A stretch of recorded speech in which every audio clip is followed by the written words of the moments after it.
I'm Dan Galusha and welcome to another edition of Shoot N Plink. You know, recently we did a video on the Ruger LCPII 22. Now this will be part 4 because at that time we were shooting an AR-500 steel, the different gongs and that we had set up. And I'd said at that time we need to shoot this at paper, and that's what we're going to do today. In fact, the target I have set up is actually kind of a used one, but you'll be able to see the difference because it is being shot at with 9mm. And we just shot a few rounds at different ones and what have you. So we're going to shoot at the different ones. I have some 3-inch targets set in here, and they're on cardboard. They're the paste-on type like we've showed you before. And we're going to be shooting at those and then just see what we get as far as a pattern. These little short guns aren't very accurate, I will tell you that. But they will hit within the pattern of what you would call center mass. So we'll see what happens with this, and we're going to fire 10 rounds at 3 different distances. We're going to go 5, 7, and 10 yards and see what happens. And I'll tell you, that 10 yards to me is just about the max for this thing. So let's go shoot and we'll see what happens. I'm shooting Remington Gold Bullets. They're at 1280 feet per second. So they're a little bit stronger, and we'll see what happens. I mean, this thing, as you know, if you watch part 3, we were firing all the way down to 800 and some feet per second, but that was a special, what they call quiet auto. Otherwise, we were firing CCI standard, which was only 1070. So, you know, this is cycling ammo pretty doggone good, and I've noticed that it's cycling better and better as we go along here. And of course, it's like any other gun. The more you fire it, the more you're going to actually see a lot of improvement. And we're going to see what this will do on paper.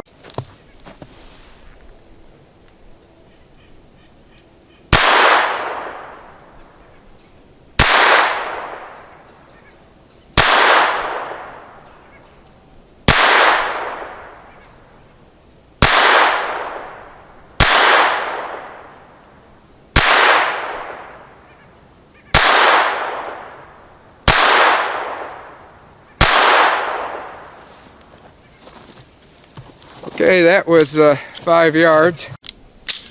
I'm back to 10 here, or 7 rather. We'll see what we do. And I'm going to fire now. That one was all fired at the left side, as you could tell. The next one I'm going to fire is right over here on the right side.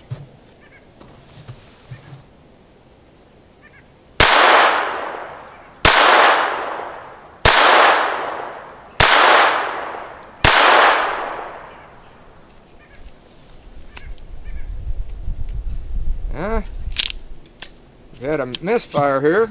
Hang on. Got a clear jam. Okay, I'm not sure why, but the extractor would not bring that out of there, and I ran a small precision screwdriver way down in there, and I had a devil of a time getting that casing out. So the extractor probably just wouldn't grab it for some reason. So I'd say that's an ammo problem. We're going to continue shooting over there at that right side there. It's just 7 yards and see how it works.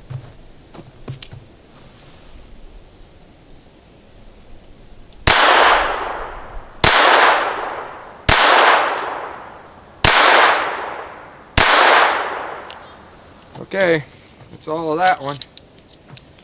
Now we'll go back to 10 yards. Now let's shoot at that bottom left side.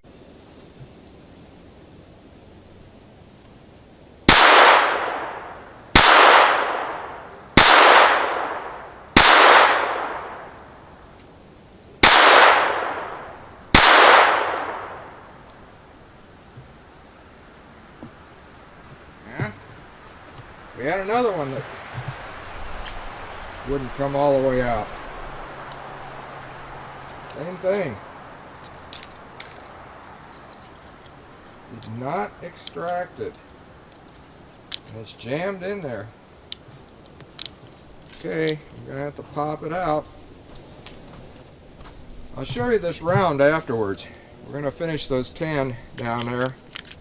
Looks like it's not really going where I wanted on those 10, on that 10-yard mark. So we'll just see. We'll look at it closer. You've been seeing it, I haven't.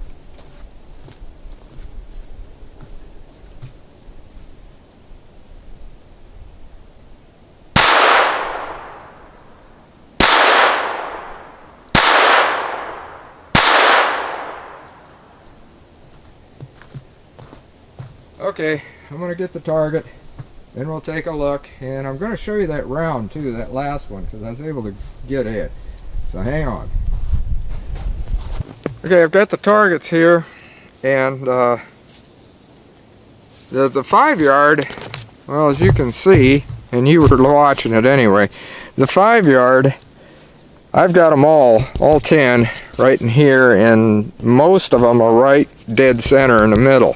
So this is a much more accurate gun, which you figure. And then over here, again, I got them within that 3-inch circle, which is good. I mean, that is a pistol bullseye, so they were in there. Down here, not so well. That was at 10 yards. And also, I was having a lot of the ammo problems, and that's what I'm going to show you now. These actually blew out the side. This is a Remington. So what we're going to do, and I don't know if you can see that or not, you probably can. That's one of the casings, and I was able to find the other one, and there. It's the same way. You can see it. So both of those are that Remington Gold Bullet, and what we're going to do is we're going to fire 10 more rounds. I'm going to use the other target that I have up here. I'm going to turn it around. You can already see there's 1, 2, 3, 4, 5, 6 9mm fired into it. So the rest of them are going to be 22s, hopefully. We're going to see what this does by, and you know, I think maybe I'll load the CCI 1070, which cycled well before, and we'll see how those work, because this was definitely an ammo problem. And hopefully it did not damage the gun. That I'm going to have to take a look at. But anyway, we're going to put this up and we're going to shoot again and see what happens. Alright, I've got you zoomed in on the one that I'm going to be shooting, and instead of the CCI, I decided to use one of my old standbys that I really like, and I've used it in the other video. That's a Federal Premium, and it's the Hunter Match. Those are about $12.60. Those Remingtons, I don't know, I've had problems with those before, and I've had problems with my Henry rifles even with them, but never doing what they did today. So, like I said, hopefully this has not been damaged.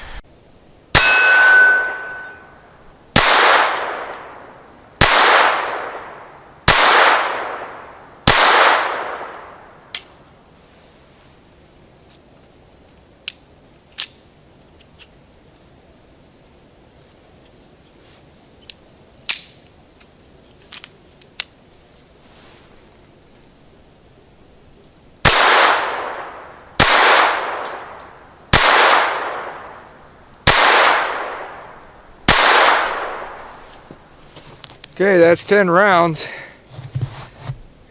The only problem I had was one just got jammed there a little bit for some reason, and but nothing like what we had there. So let's take a look at that target. This was part 4 of our Ruger LCPII 22, and I'm glad we did fire this. It shows that the accuracy does fall off as you go back, which is normal with any gun, but especially these real short barreled ones like this.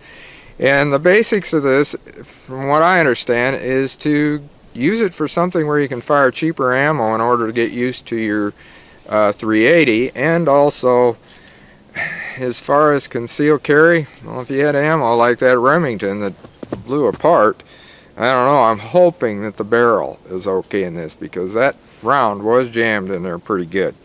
And we'll take a look at this one. Hope I got the right one here. Yeah, we do. Okay. This one right up here, this is the one you've seen fired. Most all the rounds are within that 3-inch area. Pretty much the same result we had over here with the other one that was for 7 yards, because I was firing from 7 yards on this. And as you go back, I mean, if it had been a gong and you'd have had like a 12-inch gong, everything would have hit that. In fact, I hit the gong once back there, if you could tell. And so, you know, and I got a lot of them right here in the center. There's, well, one of them is a 9mm, so we disregard that. But we've got 1, 2, 3, 4, probably about 6 because there's 1, 2, 3, 4, 5. There's about 5 or 6. That's 6. So there's 4 in this dead center middle, and the rest are right here. So anyway, you're within that 3 inches, so that's good. And that's what I wanted to do actually with it, because as I said, I knew this small of a gun is not going to be something that you're going to take that you're wanting to absolutely dead center something and get it like that for like competition or that sort of thing. In a fast shooting at gongs, like say cowboy competition, which you wouldn't be using this in cowboy competition, but something like that, yeah, you know, that any sort of a real fast hit them steel targets and that, this will work fine, no problem. But anyway, we got an idea of what it did do on paper. We've also got an idea of what the Remington did inside of there, which that don't make me happy. I'm a little bit worried. I'm anxious to get this in and clean it and take a look down that barrel and see what happens. I mean, I'm tearing this gun apart, which you can see how to disassemble and reassemble it in, I think it was part 2 of the videos here. So you want to look that up too. So until next time, shoot safe and have a great day of plinking.